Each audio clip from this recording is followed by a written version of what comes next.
Final Stop Brasil, Chapter 29. We don't need no father or stepfather. Robert agreed, though he didn't have another choice. Why I was embarking on this scout raid so quickly, I didn't tell Robert, of course. Just before I had given Geraldo an ultimatum, I was tired of watching how he more frequently hurt Michael's feelings by making false promises, such as, Saturday we go to the zoo, or tomorrow we go to McDonald's, etc. Michael then was very sad if Geraldo didn't turn up. He waited for hours at the window. When I gently remarked, I think something has intervened, so your dad can't come, I initially got the answer, no, you'll see, Papa will come, until he gave up and sadly sat in his room, sometimes even cried out of disappointment. I took him in my arms and comforted him. Finally took him myself where he actually planned to go with Geraldo. So now we rode to Wandsbek every other Saturday, where Robert lived with his wife and 3 children. It all worked quite well. Michael was playing peacefully with a meatball and admired the twins. Now and then I left Michael alone with Robert for a walk or for eating ice cream, while I waited in Robert's home and amused myself with the cute twins.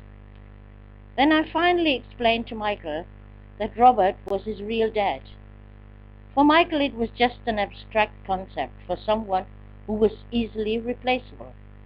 In his little world, there were some friends who had also papas. They either didn't know or the fathers were living elsewhere. The word mama had in comparison a much more serious meaning. Mama worked a lot, but was always there when in need. Mama was always reliable. Mama meant love, protection, and security. I still missed the old times in the sky, the music and the people. I simply missed it all. But going back, this was not possible, because the sky no longer existed. I became aware of a new station on the radio, Gem FM. On this channel was played exclusively black music, soul, R&B, rap, swing and reggae. Just the right thing for me. Friday evening was a show on called Battle of DJs. DJs from all the black music clubs in Germany played their recorded compilations, and the listeners voted for the best mix. As prize for the listeners was the free entry and free drinks in the disco where a Gem FM party was taking place. This meant the radio station had their radio DJs playing against a horrendous fee. In those discos, and the advertising for the disco was done by the radio channel included. During one of my visits, I suggested the idea to Roland to start a Jam FM party. Roland liked the idea, and I was there, of course, when Jam FM sent his team and their DJ, Chris. The whole thing really was certainly not cheap, but worth it, because this included best advertising for the Chocolate City, which hadn't recovered from the bad start. The club was more than packed, and I saw all my old friends again I had not seen since Sky times. Neville had been arrested in England because of some drug business, I was told by Ralph, who was now unemployed, at least in terms of the DJ job. The World Club also no longer existed because Karl had left Germany. Thus, Roland now had the whole cake for himself. Bobo had been smart enough to break away in time and did now his turns together with Jason in the Chocolate City. For Roland, I simply belonged to the place somehow, but mostly I stayed in the office or at the DJ console. There I was also when the famous DJ Chris played. Instantly we liked each other and quickly realized we were on the same wavelength. To my surprise, this petite woman who made the dance floor boiling was 7 years older than me, but one couldn't tell. just as nobody expected my 35 years. She jumped and danced around the DJ booth like a 16-year-old. The night was a resounding success. Roland and I toasted in the early morning with champagne for the fact of his boundless gratitude I brought him to these people from the radio station. Admission I never paid from the beginning, but from then on all drinks I consumed were on the house. And this was also valid for the people in my company, next to the free admission. Alex and Kathy had been contaminated by the enthusiasm for Gem FM, and now suddenly everyone listened to this radio station only. One day I put the idea into my head to dye my hair black. Well, I was black somehow, and if black, then properly, and it worked this time even without a glitch. I thought it beautiful, but everyone else had to get used to it. Victor, who was also initially a bit shocked, made it quite clear. You are much too pale. It's just too much of a difference to your face. But if you like it. For the next Gem FM party, of course, I was present again. This time, the black American DJ Marvin was responsible for the music, and also he made his radio fame all honor. With him, I started conversation, and soon we discovered something in common. He also had one grandchild. This time, Gem FM had even brought a live act. A moderately known black singer, stunningly handsome, was performing his soul music. The women played all crazy, and the set-up, makeshift dressing room behind Roland's office was rigorously screened. No one was allowed to enter it, in exception of the bartenders who served the drinks. I would quite like to change a couple of words with him, I mentioned to Roland. However, this time even I was refused my request. Then the door opened and the bodyguard ordered drinks. Spontaneously I jumped up and called to Roland, "Tonight I'm the waitress," ignoring as Roland protested. I came back with a sly grin on my face and on my arm professionally a tray of ordered drinks. "I learned this once, you know, Roland." With this, I floated past him, who now laughingly shook his head, knocked on the door, and the sacred realm was opened. First off, I put down the drinks to address the next moment this handsome young man in a good American slang. I never forgot what I've once learned from Tony. The ice between us was broken, and I immediately realized this was a normal young man who just did his job, but now was happy to have found someone in the middle of Germany with whom he could converse in his slang. And this we extensively did until his next gig on stage. At the end of the night, Marvin made Jason replace him and asked me to dance.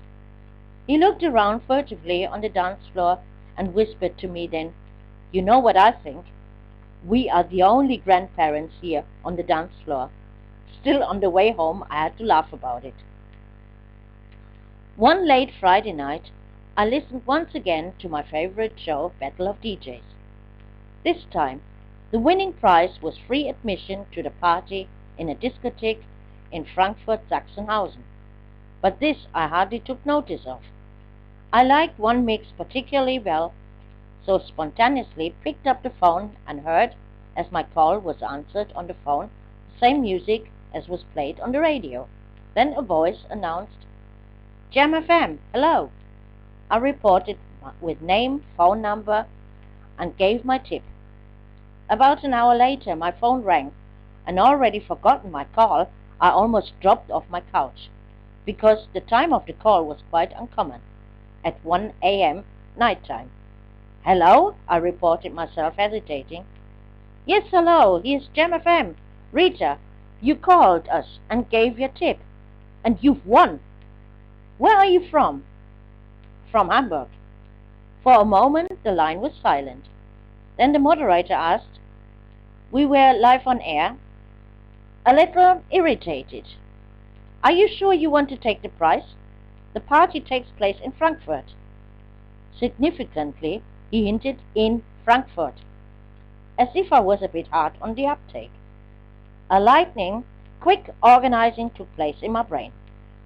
Robert bugged me already. He would have liked Michael spending a weekend with him, and Frankfurt meant for me killing two birds with one stone, Gem FM party and Victor. Sure, I'll take the prize, I answered, now with full enthusiasm. So you're coming from Hamburg to Frankfurt just to celebrate with us one Gem FM party? Asked the host again, and I confirmed this again. He then asked me to stay on the line, said goodbye to me, and while I heard him now only on the radio, a different voice answered the phone, of whom I then was asked a third time if I would really come to Frankfurt, and whether I had friends there. My private life, so I decided, however, was nobody's business. No. Good. Then they would reward my loyalty to the station by an additionally donated hotel stay. Gave me the address of the hotel and the disco, but the travel expenses I would have to take for myself. Oh, that wasn't a problem for me. The Monday after, I sat with Alex and Kathy taking coffee when we heard the radio advertising for the party. Oh yes, I'll be there too, I said calmly. Both cried out one voice. You go where? Then Kathy explained to Alex, my mother has always been a bit crazy, but you can believe if she says she'll be there, then she'll be next Saturday in Frankfurt. Friday I'm going, Friday. Said and done. I took Friday off from work, brought Michael with all the things he needed, an inhaler to Robert, explained what he had to do during an asthma attack, left phone numbers behind from the hotel and Victor, drove to the station, sat in the train, and rushed towards Frankfurt. At the time I arrived, Victor was still working. Therefore, he couldn't pick me up. So I strapped my bag over my shoulder and made my own sightseeing tour in the city of Frankfurt. Walked to the riverbank of the Main and was very impressed by the high skyscrapers. You're still an old hilly-billy who has seen nothing of the world, I thought. The only place where I had seen such impressive buildings was in London. I liked Frankfurt, a city with international flair. Nevertheless, the people here were, as I found out quickly, people with heart and humor. Even though it was still very cold, I took a seat on a huge marketplace at a long table in the middle of a square, where already some people were sitting, and ordered the famous and traditional Frankfurt Appleboy. After only a short time, I found myself talking to all of the people at the table. This would never happen in Hamburg. There one could sit 2 hours alone and stay alone. Finally, I took a taxi and went to Frankfurt, Alt-Sachsenhausen. In the hotel, I was already awaited by Victor, who welcomed me happy but questioning. You didn't arrive just now, did you? I've been already waiting here for 2 hours. Tipsy by the Appleboy, I explained. No, was talking with some friends in the city and forgot time. Victor showed me Alt-Sachsenhausen, the suburb of Frankfurt. The quaint, with its half-timbered houses, which represented the ancient heart of Frankfurt. Then we took the train to Wiesbaden, where most of the American bases were. But that was past. The American armed forces had been generally withdrawn from Germany. Only a few Americans remained, and they owned the black music nightclubs in Frankfurt and Wiesbaden. Some started a career as musicians, others had casual jobs as DJs. Back in Sachsenhausen, Victor invited me to dinner in a rustic German restaurant, accompanied by some glasses of wine. Plenty tipsy, we strolled through the old romantic cobblestone streets towards the disco, where the big party would take place the following day. At the entrance, I let the bouncers know I was the VIP guest from Hamburg, pointed to Victor, and this is my boyfriend. They let us enter, and inside there was already great atmosphere and good music. I looked around and could hardly believe who I saw at the DJ booth. The little wild DJ Chris danced and whirled. When she saw me, she waved at me, put on a new record, and came down to greet me. "Hello, you crazy woman. I've already heard that you are our VIP tomorrow." I introduced Victor to her, which made her combine. "Ah, that's why you're already here." "And you?" I asked, whereupon she declared that Frankfurt was her favorite city, and it was too exhausting to come all the way from Berlin to Frankfurt on the same day the party took place. "You know we are staying in the same hotel?" she asked. No, until then I didn't know, of course. In any case, the Friday night was very funny and nice, especially since Victor was at my side. We danced a lot together, drank a lot, and finally stumbled with good humor to the hotel. To my surprise, and completely contrary to Victor's habit, we made love over and over again that night. I never saw Victor as wild and passionate as in this night. Arm in arm, tightly cuddled together, we finally fell asleep. The more surprised I was when somebody hammered on the door. Still half asleep and with a thick head, I was looking for Victor in vain. I tortured myself out of bed to open the door, firmly in the belief that it was Victor. Wrong assumption. It was Chris, who was already fit as a fiddle, telling me to take a shower and afterwards breakfast with her. I could hardly keep my eyes open. "Don't be so fussy. Let's take breakfast, and then we turn Sachsenhausen upside down." I gave in, staggered into the bathroom, showered, dressed, but didn't feel much better. Passing the table in the room, I noticed a piece of paper on it. I took it and read, "Sorry, I had to leave urgently. I'll call you in Hamburg." At first I was annoyed, but in the company of this crazy Chris, I forgot completely about Victor. She told me many funny experiences at the radio station, how it all started, and I laughed tears during our extensive breakfast in the hotel. Then she disappeared to the toilet, and I sat for some time alone until she returned with a bright red eye. "Have you ever heard of a deodorant out of the wall?" I looked at her and asked myself if she already had a few beers today. "No."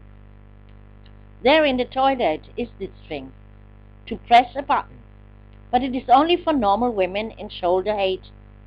For dwarfs like us, it is that I hate." I didn't know what it was. Curious as I was, I pressed the button. Morsi didn't need to explain. I already snorted laughing at the idea, and she laughed also about her own stupidity. After breakfast, we went for brunch. For this, we dropped in almost every pub in Sachsenhausen. I wondered how she would survive the party in the night, and me. Chris had a way to gather all the people around her with her wit and charm. After this day, surely, these two mad women, one from Berlin and the other from Hamburg, were well known in Sachsenhausen. At one point, we came to talk about the issue of the American soldiers who were withdrawn from Germany, and Chris said, "Nice shit, isn't it? Berlin and the rest of Germany have become so boring without the Americans, especially the cute black guys." After considerable consumption of wine in the afternoon, we went back to the hotel. I had only one wish, to kick off my high heels into the corner and sleep for a few hours. "By 10 o'clock, I'll pick you up, okay?" It was the last thing I heard, and when I woke up again, it was already a bright day outside. I initially thought it was still light outside, but when I glanced at my watch, I knew it was bright again. The party for which I had come all the way from Hamburg, I had slept through neat and tightly. On Sunday evening, after my return, I went, despite my hangover, to Wandsbek for Michael, who crashed with relief into my arms. Surprised, I asked Robert if anything had happened. He said no. Michael's sad face told me something quite different. At home, I asked him again if something had happened, and now tears rolled over his face as he spoke haltingly. "Mum, I will never go back there, never again."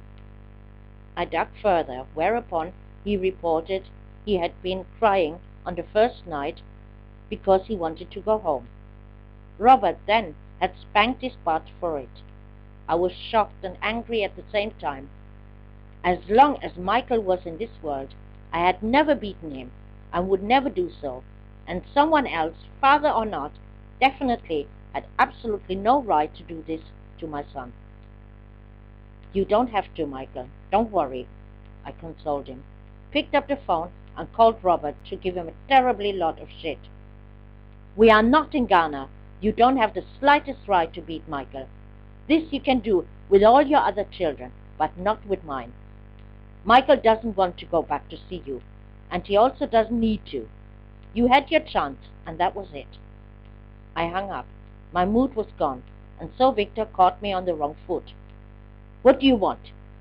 "I'm fine, thanks for asking," Victor laughed, and asked how the party was. "How am I supposed to know? I slept," I hissed angrily. "What have you?" I saw myself forced to disclose details now, and report at the same time why my mood was in the basement. When Michael finally wanted to talk with Victor, I forgot to ask why he had just left me like that in Frankfurt, without a word. But it seemed no longer important. Important was Michael already laughing again while he talked on the phone with Victor. But when Michael was sleeping, I thought about me and Victor and came to the conclusion this thing with Victor had led to nothing. I liked being with him, but we didn't even have a proper long-distance relationship. I knew nothing of his life in Frankfurt, just as he wasn't involved in my life in Hamburg. None of my friends knew him, and he had already been referred to as my secret lover.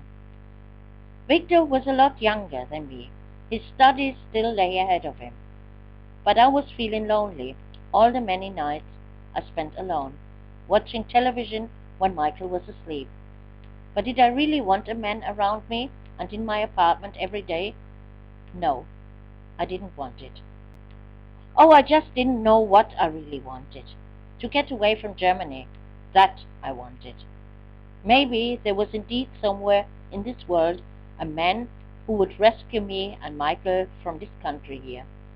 This idea was somehow fixed in my mind. Monday morning at 6 a.m., my phone rang. What idiot can possibly call at this time of the morning? I cursed at myself and picked up the receiver. It was Kathy, who could hardly speak of all the laughter. "Switch on your radio immediately. Chris is on air talking about you and how you two have turned Frankfurt upside down." I did as told and listened as she stated, "I've rarely had as much fun as with Rita, this crazy woman from Hamburg." Spontaneously, I picked up the phone now, called Berlin at the radio station, was lucky, and got her straight on the phone while she played music. "Ah, Rita," she called happily in the phone, turned promptly the music down, and let the entire audience know my soul sister is on the phone. I immediately asked, "Did you report about your red eye yet?" For a moment she wondered, began then to laugh uproariously to warn the listeners from dangerous wall deodorant. "We sure have to do this again," addressing to me, and I agreed. "Sure, but next time in Hamburg." "Or in Berlin?" she suggested. I replied, "I think about it, but now I have to hang up because some people have normal jobs, you know. Ciao." On the radio I continued to hear her talking. "People, have you heard this?" Well, now I was probably well known as comedian in the whole of the German radio world. Victor's next visit was also his last. "Rita, I must tell you something. I will go back to England. Here in Germany it is very difficult for foreigners to be accepted at the university. In London, I have a better chance to enroll for mathematics. I am tired of working here and getting nowhere. Life in Frankfurt is very expensive. Victor was raised in England. The fact alone distinguished him from other Nigerians. In addition to his exemplary Oxford English, he possessed very good manners. His parents, mother physician, his father a professor, had returned to Nigeria and lived there apparently quite wealthy. Victor, although he had the opportunity, was too proud and would have never let hold of his parents. By his stories and photos, I knew his entire family. "Are we going to keep in touch?" I asked. "Sure, there's telephone and internet." Together we told Michael that Victor would not visit us anymore, because he had to go far away. It wasn't easy, and Michael didn't quite know what this far away meant. Clear was Michael had once again lost someone he concluded in his heart, and I also. To distract us and get our mind off Victor, I had an idea. Spontaneously, I went to a travel agency, let the agent advise me, and booked a trip to Disneyland Paris. The price for this 5-day trip was absolutely unbelievable. I could have had spent 2 weeks somewhere at the beach with sea and sun for it. But for my Michael, nothing was too expensive, and he was absolutely happy and excited about this surprise. However, for me the trip in a coach was a nightmare from beginning to end. Late afternoon, the journey started from the bus station in Hamburg. We held initially in every small village until Lower Saxony to collect people. Then finally we were on the highway, and it went speedily to the Belgian border. It was already dark, and Belgium so foggy one could not see his hand before his eyes. Michael slept on the seat next to me. I couldn't close my eyes. I never trusted another driver, only myself. I hated to be just a passenger, either by car or bus. I was now asking myself how the bus driver in this fog could find the road and at the same time put his foot on the accelerator, even though you could spot only a short distance to vehicles ahead. The sweat of fear stood on my forehead, and my right foot stood on the imaginary brake. I looked around. All passengers in the bus were asleep. Out of sheer nervousness, I kept my gaze fixed on the bus driver in the rearview mirror, just watching his reactions while driving. However, I got even more scared. What if he would fall asleep too? But he didn't.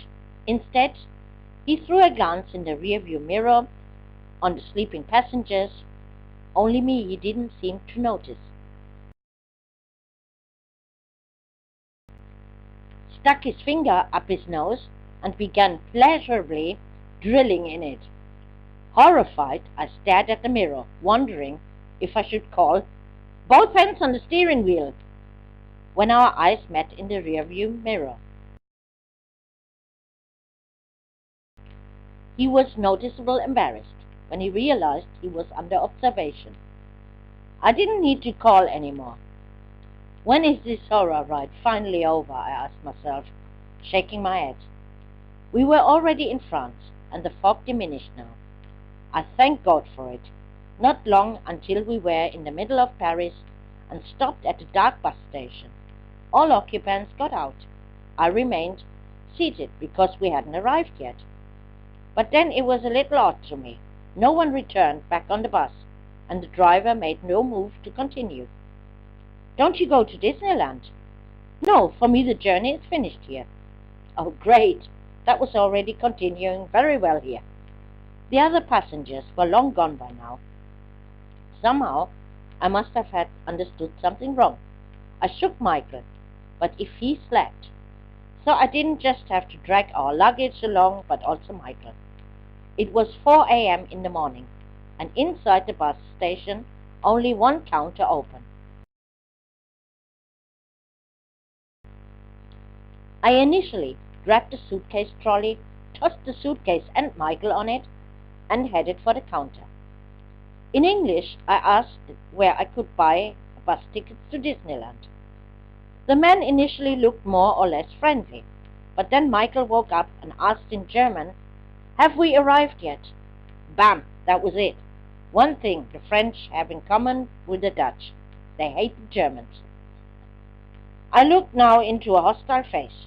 The man muttered something in French and closed the counter. I stood there like an idiot. I didn't know where and how at all. In another corner I discovered a coffee shop, which had still been open or already was open again.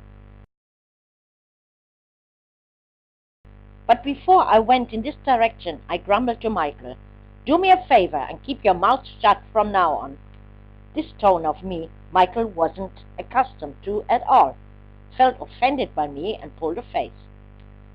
In the cafe I ordered a coffee, of course in English, and whispered into Michael's ear, "Do you want a drink?" Michael looked at me as if he suspected that his mother had suffered a head injury. His resounding "Nein!" I actually felt painfully in my right ear. There it was again, this look. This could get very overjoyful here. When I was even cheated by my change, I was almost ready to board the next bus back to Hamburg. This I also spoke loudly, angry as I was, which made Michael begin to cry. I was so tired, annoyed, and besides it was freezing cold. Meanwhile, another counter had opened to where I was aiming now. I didn't understand much French, but for "not here" it was sufficient. The hall filled slowly with people. The man at the counter refused to help me. Furious, I swore loudly in English now, so they could all understand. These fucking French people, they like the money of the tourists, but they don't want the tourists. I saw eyes fixed on me from all sides. The eyes were not too friendly, as a black man came up to me and spoke softly in English. "Be careful with fucking French, because they do understand it and take it rather amiss. Can I help you?" Finally, a helpful soul. After I described the man my distress, he led us to an elevator which took us to the floor below.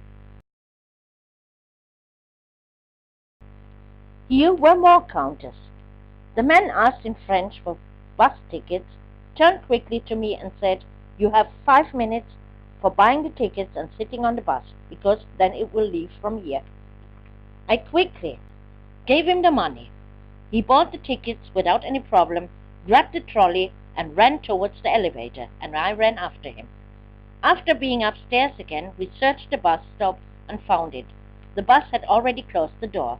The man knocked on the door, spoke to the bus driver, who put the suitcases into the belly of the bus, while I thanked this friendly and helpful man. "You're not French, right?" He laughed and replied, "No, I am from Mali." With a sigh of relief, we finally sat on the bus to Disneyland. The reception at the hotel made all previous up again. The staff was very friendly. Our bags were brought to the room, how it's supposed to be, and Michael was ready to start off immediately. It cost me all of conviction to get him to lie down with me a little, because I was dead tired. Instantly, I fell asleep with Michael in my arm. At noon, however, he woke me impatiently. "I want to go now to Disneyland, Mama." First, we showered and ate in the restaurant, where we were welcomed by Mickey Mouse in size of a big man. Michael was very excited when he saw the figures and the many children with their parents who were here for the same reason as us. Michael raged around Pluto and the other characters and played around with the other kids, while I walked over to the reception to ask about the park. I received the admission cards and a map with the outline of the gigantic park. The friendly receptionist advised me not to visit the park anymore this afternoon. It wouldn't be worth it. The park is divided into several theme parks, which were each so large that only for one of the theme parks, one already needed a whole day to see everything. Instead, she recommended taking a walk through the various theme or topic hotels up to Disney Village. It would be an attached program for the afternoon, and Michael certainly appreciated it. So we walked through the various hotels, created like fairy parks, past an artificial lake with white swans, which were paddle boats in reality. There was so much to see that Michael fortunately forgot his disappointment about us not going to Disneyland until the next day. The Disney Village consisted of restaurants and bars, as well as movie props such as original American old-timer cars. This place possessed real Hollywood flair. Music was played everywhere, and Michael liked the sparkling, shimmering lights around us, like in Las Vegas, when it became dark. In the restaurant Planet Hollywood, we ate hamburgers and drank Coca-Cola. Michael and I on our big adventure.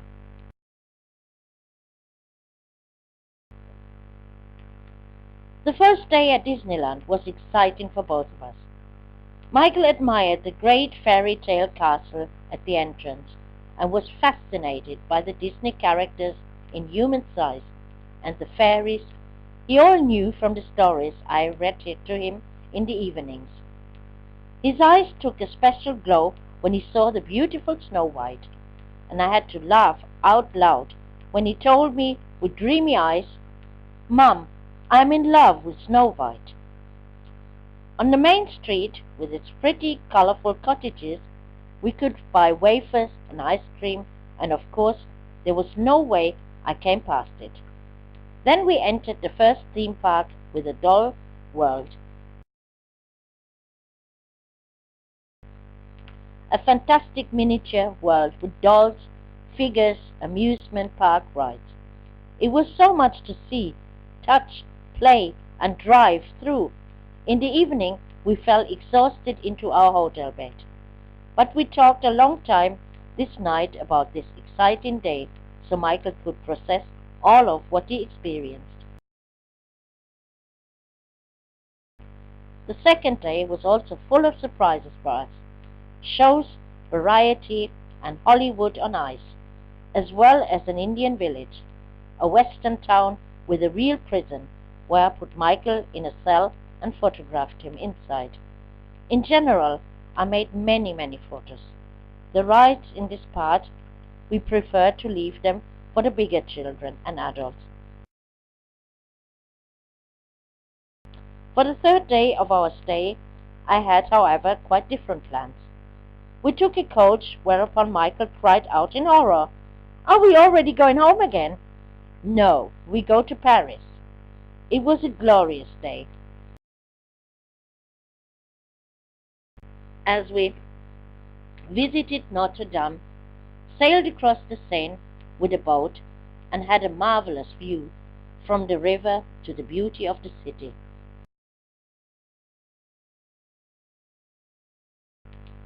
We climbed the Eiffel Tower, in spite of my hate fear, rode across the Champs-Élysées, had lunch in an original French bistro. To my regret, we left out a lot, because I didn't want to overwhelm Michael with museums like the Louvre. Shortly before our return, I bought a hand-painted image of one of the street artists, which represented the Seine and its wonderful bronze-covered bridges. This I would hang on the wall at my home as a souvenir. The fourth day took us to the rides for the younger children in a 3D cinema, a huge Disney store where all the Disney characters, glass and porcelain items, all the kinds of Disneyland theme were available to buy.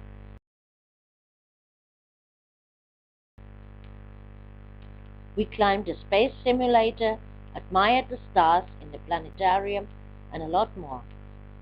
We finished the day in a restaurant with live music. returned to the hotel where games were offered for the kids, while I relaxed next to the open fireplace. Wistful, we spent a few hours at Disneyland on our last day, having the feeling we still didn't see everything. I bought Michael a rag Minnie Mouse as a souvenir. He asked, "Can't we stay a little longer?" But he did understand that Mom had to go back to work to earn money. Although I had long decided for me that France was under no circumstances a country for emigration, after my return I was overcome with a feeling as if a black curtain closed before me. Even my therapist couldn't find any explanation why I was in Hamburg, in Germany, so uncomfortable. I had friends, work colleagues, and more than many family men, but I wasn't happy.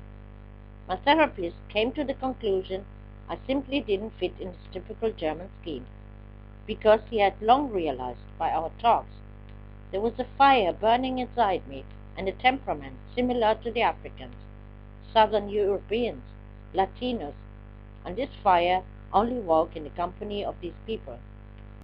"Do you believe in reincarnation?" I asked him one day. My conviction was that my soul was anything but not German. There was no shortage of acquaintances. On the contrary, there were some, among them German men, I met because I emanated, despite my preponderance, self-confidence and self-security. I never had problems to go out alone if I felt like it. I went to the cinema, in clubs, sometimes in restaurants alone. If I met a German man, however, I followed once or twice an invitation, but nothing more ever came out of it. I just had no interest, and an inner voice always said, "This one doesn't fit with Michael and me." Additionally, I had my fear to tie me and then eventually fade away in Germany. The internet existed already a long time by now, but few individuals owned PCs at home. Cyber cafes were still not widespread, but there was a newspaper publishing international personals. Thus I began to correspond then with a businessman from Dubai. Dubai, a fantastic country. I dreamed of it, to leave Germany behind me and live with Michael in Dubai. But learning Arabic? Sabine, my best friend, had met another man after the separation from Paulo, which was very painful and tearful for her. For a long time I comforted her and gave her encouragement.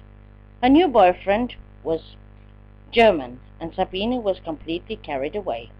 Totally in love, she raved to me for hours about Tom, so I seriously believed Tom was the absolute Superman. But when I first met him, I was flabbergasted and very convinced love must be blinding people. Tom was kind of a relic from the hippie era, with long unkempt hair, John Lennon glasses, badly shaved, messy clothes, and toothbrush and soap seemed to be foreign words for him. As a former GDR citizen, he possessed some impossible views and opinions. In shortest time, conversations and discussions generated into conflicts.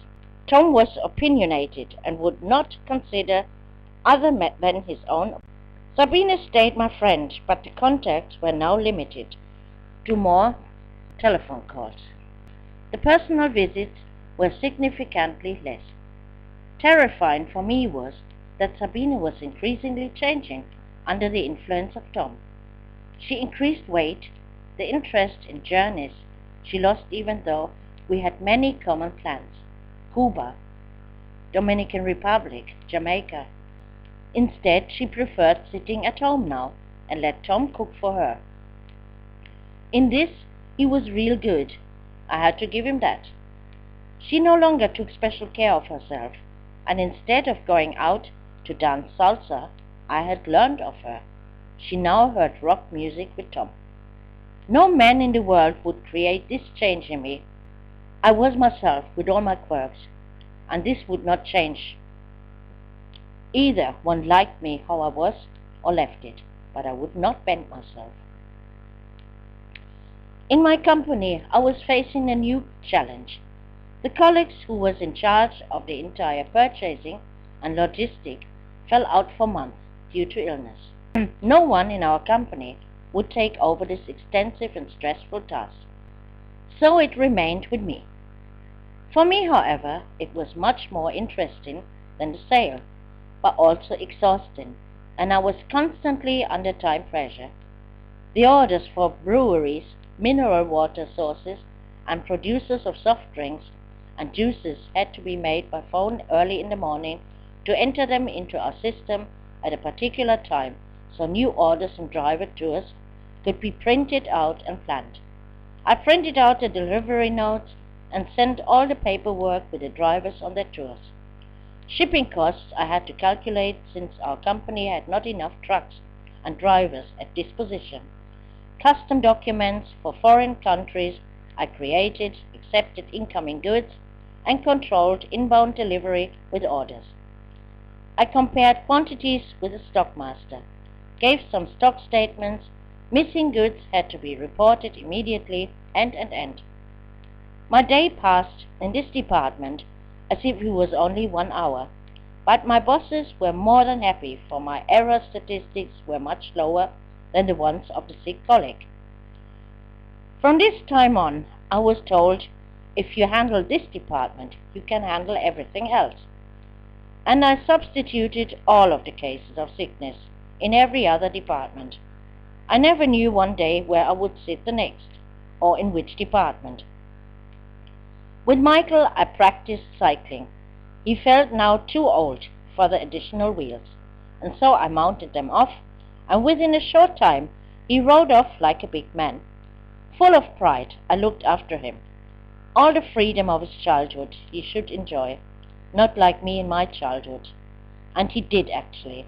Nothing scared him. He climbed to the highest staging, slides and trees. Many times I came to the daycare to pick him up. He showed me some risky stunts, and I was dizzy with fear for him. But the educators, who all liked him very much, reassured me, leave him. It is good for his development. He must find his own limits. These he certainly found when he was racing on a skateboard like crazy through the area, flew with his head against the door, and landed with a concussion in the hospital, where he already, due to his asthma attacks, was a regular customer. I was trembling with fear and worry about my son, but Michael didn't even cry, and on the second day nobody would keep him in bed. In late summer, I placed Michael with our suitcases in the car, and off we rushed to the beach of Weissenhaus. It was not necessarily the destination I dreamt of, but my travel budget didn't allow more after the trip to Disneyland Paris. We spent several days together with Elke, who had returned ruefully to Rita. The joy of reunion was great, but somehow my sister and I had hardly anything to speak about. We were just too different, like strangers. However, at those moments, we did have one thing in common. Elke could barely watch as Michael turned daredevil spins on his new roller skates, which he received from me as his birthday present, and he had been absolutely determined to take them with him. I am now accustomed to living in constant fear for Michael, I joked. All of us visited the new SeaWorld aquarium, where we could observe many exotic fish and sharks. I pulled out my camera, but before I could even shoot one photo, I was scolded by my son. Don't you see those signs hanging everywhere, showing that taking photos is prohibited? Prohibited. Leave it. Elke and Rainer had a ripping good laugh about Michael's authority. The two of us took long walks on the beach, ate grilled shark. One evening I took Michael to a disco. I was too high-spirited to suggest taking a ride on bikes, but forgot about it that for decades I no longer had sat on a bike and never was very firm. So I made myself quite an idiot when I asked at the bike rental for a bike small enough I could touch the ground with my feet. The lender, however, refused to give me a child's bike. There was only one folding bike with which I could just about make contact with my foot peaks to the ground. Anxious to tip over, I took some rounds like a monkey on a grinding stone. This I stopped when I realized I had become the main attraction. By now, a whole lot of people gathered at the bicycle rental place, having heard the discussions with the lender, and now wanted to see what was going on. Only Michael I didn't see. He had, painfully embarrassed, left the location. Similarly disastrous ended the boat trip with a paddle boat we undertook. Initially, it was nice and fun, but when we landed at the jetty and Michael had first jumped from the boat like a young goat, the boat was moving through the waves like crazy and went further and further from the bridge. Michael, already a little irritated, fired at me, "Jump, Mum!" I looked at Michael and said, half amused, half annoyed, "I would gladly do so if I was as agile as you are." The boatman tried to help me and pulled me by the arm on the bridge. However, only one of my legs followed. The other was still in the boat, which was now backing away from the dock again, and I almost exercised the balancing act. By the edge of my eye, I saw several people had gathered, watching, interested what was going on here. This was getting too stupid for me now, and I decided now or never. With all exertion of my body, I threw myself on the landing stage, and I probably looked rather like a seal when the lender pushed my legs also on the bridge. Finally, standing on my own legs again, I saw Michael covering his face with his hands, shaking his head, stunned.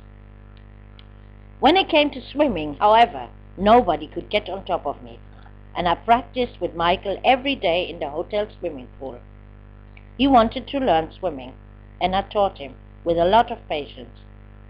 Michael learned quickly, and before we returned home, we swam together in the pool, side by side. Instead of spending my Christmas gratification for a great Christmas dinner, of which others had their joy but I only worked, I planned something completely different. Michael was on fire when I told him we would spend Christmas on a cruise ship which would take us to Stockholm in Sweden. Kathy and Mark were not enthusiastic about this idea because their plan for Christmas was to invade us, of course, and being served a turkey. Well, there I crossed their plans. I usually kept quite a distance now because it all didn't seem right for me. Mark had returned back from Nigeria and brought his testimony and documents he needed for the university. But since his return, there were nothing but arguments. Either Kathy sat with me crying her eyes out or Mark complained about Kathy to me. Over their own disputes, they forgot and ignored little Marcus, restricted in his movements, and, in my opinion, was underdeveloped for his age. Kirsten saw it the same way as me, and we told Kathy several times to consult with a pediatrician. In vain. I was surprised, though, how Kathy and Mark possessed within shortest time a complete home furnishing, including leather sofa, a giant screen, TV, new stereo, video, DVD, the newest on the market at this time, video camera, dishwasher, and next to a washing machine, a tumble dryer. But, or because of it, money they never possessed. Mark didn't work. He waited or looked for a university place. They lived off the help from the youth welfare. Kathy received and the small salary she earned as a cashier. But of this little money was then also financed a big BMW. For me it was all extremely enigmatic, so I preferred to stay somewhat away. Nevertheless, I assured Kathy more than once she could move back in with us if she decided that it didn't work out with Mark. For Michael and me, it was certainly an unforgettable experience, and Christmas celebration with a gigantic Christmas tree in the inner deck of the cruise ship. A Santa Claus who brought the gifts, which of course was pre-arranged together with the parents, and a delicious Swedish buffet. For one day we stayed in Stockholm and visited the city. Also, it was freezing cold. We went to see the royal palace. With the other passengers and the children, we were in good company, and so we set off in a fun way to return home.